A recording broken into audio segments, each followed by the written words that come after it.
2024 लोकसभा चुनाव को लेकर के फिर से एक बार प्रधानमंत्री चेहरे पर बात अटक गई है। दरअसल प्रधानमंत्री चेहरे को लेकर भारतीय जनता पार्टी लगातार इंडिया गठबंधन पर निशाना साधती रही है और वो ये दावे करती रही है कि इंडिया गठबंधन बिना इंजन का गठबंधन है और इस गठबंधन के पास कोई चेहरा ही नहीं है। अब इंडिया गठबंधन इस पूरे मामले को लेकर के कई बैठकें करता हुआ नजर आ सकता है। दरअसल प्रधानमंत्री चेहरे को लेकर के दलित चेहरे पर सभी की नज़रें टिकी हुई है और अब ऐसे में मल्लिकार्जुन खड़गे का जो नाम सामने आया था, क्या उस नाम के बाद मायावती के चेहरे पर सभी की सहमति जो है वो देखने को मिल सकती है। दरअसल इस पूरे मामले को लेकर के अब तक अगर देखा जाए तो कोई भी बड़े तौर पर इस तरीके की पहल नज़र नहीं आती है, लेकिन मायावती वो चेहरा है जिसको लेकर के राजनीतिक विश्लेषकों का भी ये मानना है कि इस पूरे मामले पर कहीं ना कहीं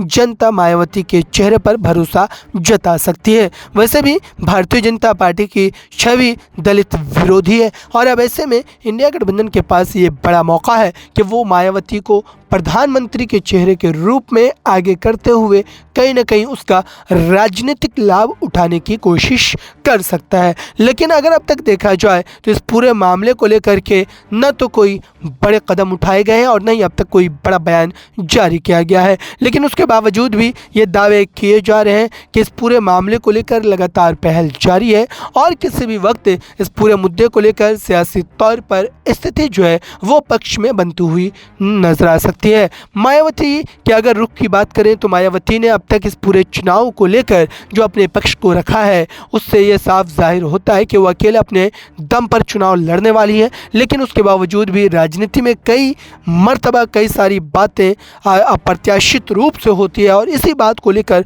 लगातार ये बड़े दावे किए जा रहे हैं। नेक्स्ट 9 न्यूज़ रूम की रिपोर्ट।